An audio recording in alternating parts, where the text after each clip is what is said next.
I just have to make things. I find it incredibly hard if I don't make things. And once I've made them, that's it, I'm not interested in them anymore, I cast them out. Just doing something with my hands, having a finished object and then moving on to the next thing. Don't care what happens to it in the meantime. I'm not particularly precious with any of my work. I'm quite happy to bin things, to burn things, to get rid of them, just to get them out of the way once I've made them. The creative process of creating something is what I'm interested in.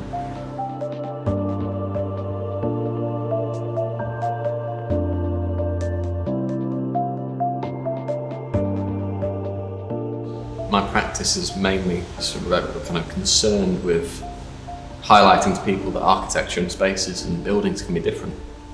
We as people don't really notice them, that we forget that either they're not natural environments, they're synthetics, they've been made by somebody else, they've been passed down.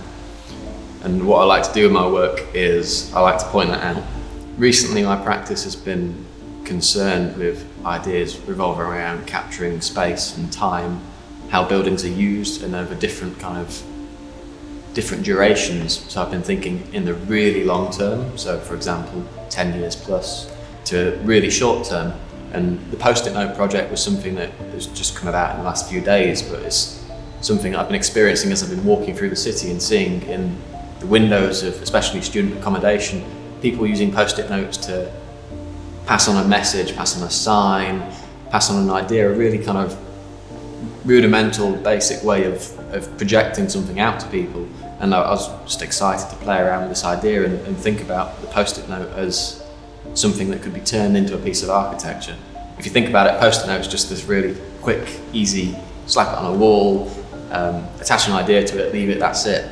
But as an object, it has so much colour, so much kind of presence. It's just something I find really inspirational. And at the minute, I'm not quite sure where this project's going to go, but it's a kind of very early stage and it's just experimenting with ideas and it's just playing, and that's how I work.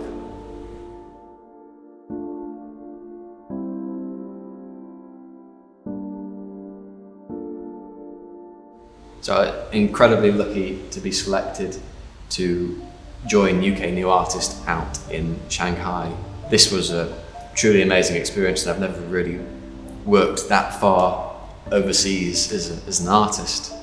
We were essentially taken to an abandoned factory on the outskirts of Shanghai in an area called Chaoming, and given free roam to go around and create things. So as you'd walk around the site, you'd see one artist working in one set of abandoned buildings, another artist working in another set of abandoned buildings.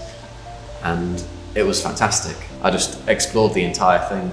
So I went around cracking open doors, kicking things, and just seeing what there was. 'Cause in every room there was like a hidden bit of treasure. So like one of the rooms was a laboratory, so you'd go into it and just be all the glassware. One of the rooms was a canteen, so you'd go in and there'd just be these empty tables with all the roof fallen in and things. And I saw this kind of big building that we couldn't actually get into because the doors had all been barricaded. So instant sign, there's got to be something interesting inside it if they've locked all the doors.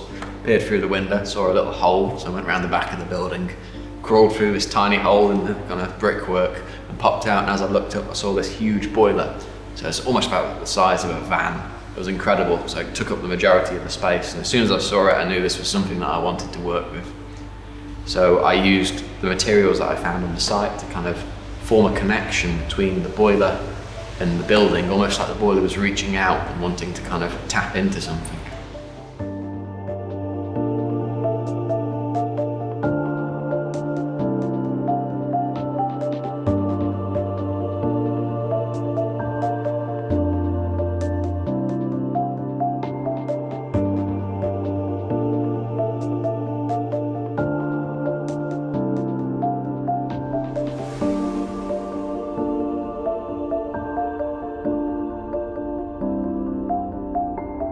So last year I was also able to go on a residency to Farindola.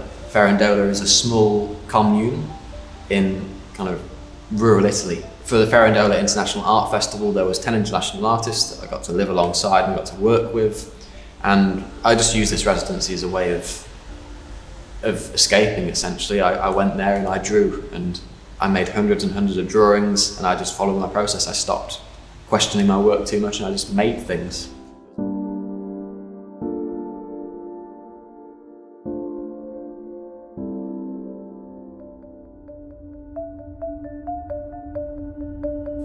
It's strange how just going from one drawing to another drawing to another drawing, that you just start letting go, and then the drawings start taking over, and then all of these ideas, and you stop overthinking your work.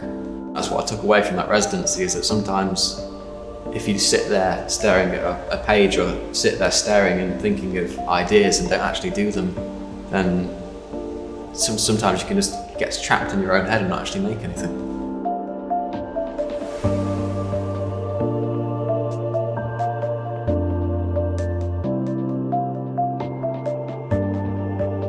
Before I started doing residencies, I was just a graphic designer essentially. I didn't do anything particularly challenging, and I stuck to one medium.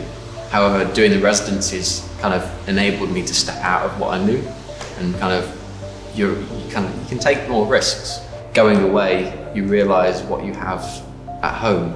So you have this network of artists, you have this network of galleries, and this network of spaces, and all stuff that you take for granted. Going away, you realise that, oh, it's hard to do this because that person just isn't there anymore. It's hard to do this because we just don't have that material, that tool. So it's really good to kind of remind you of what you've got. And when I came back from my residencies in 2019, I came back to the East Midlands, and I knew that I wanted to kind of find a way to reinforce my network, and also find a way of sharing all this knowledge that I'd gained. That led to me collaborating with Charlie Collins, and we've been working together on No Jobs in the Arts for over a year now. The idea of No Jobs in the Arts as a project was to introduce East Midlands-based creatives to the East Midlands-based art network. We're trying to create links between emerging artists and creative organisations. So what we do is kind of give emerging artists that little kind of a step up, and give them kind of opportunities that weren't really there for us, I suppose. I think that our relationship to space has now fundamentally changed. We have this 2+ meter spacing in everything we do, and we're building this into our minds. So it shifts the dynamic, and I'm really interested to see in my practice and in other people's practices how that's going to build in.